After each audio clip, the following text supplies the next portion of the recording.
안녕하세요. 착한 변호사 황은영입니다. 오늘은 유치원 교사의 아동학대 사건에 대해서 말씀을 드리겠습니다.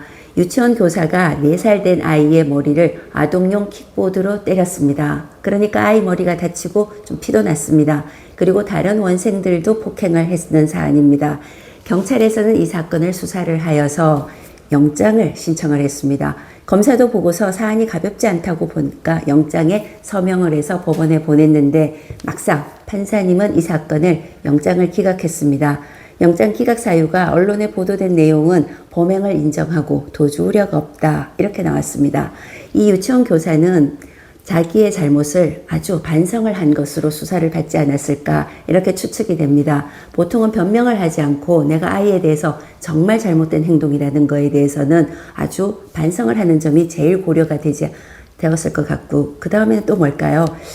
유치원 교사고 아마 젊은 선생님이니까 특별히 정가가 있다거나 이런 분은 아닐 것 같습니다. 그러다 보니까 유치원 교사도 이제 그만둬야 되는 여러 가지 불이익을 받는 상황에서 일단은 이 선생님을 구속까지 해야 되느냐, 그리고 이것이 나중에 법원에 왔을 때 실형, 징역 몇 년 이렇게 교도소에 구금이 되는 형을 받을 정도냐, 이 관점을 아마 판사님은 중시한 것 같습니다.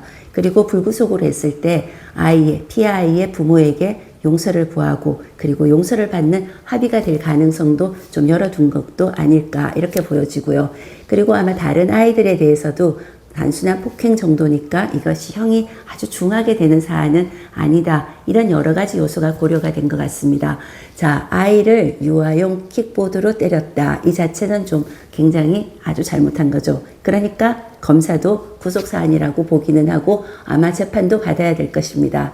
아이들의 학대 사건은 아이들을 보호하는 시설에서 종사하는 사람들이 이런 잘못을 저지르면 더 가중해서 처벌이 됩니다. 유치원 교사라든가 어린이집의 보육교사라든가 이런 분들이 다 좀 엄격하게 법적 잣대가 이렇게 가해지게 되는 거죠. 그리고 요즘은 관리자, 그리고 유치원 원장님이라든가 어린이집 원장님 이런 분들도 교사가 이런 문제적인 행동을 하는데 어떤 잘못이 있지 않나 이렇게 양벌 책임을 지면서 같이 입건이 되어서 재판을 받는 경우도 요즘은 많습니다.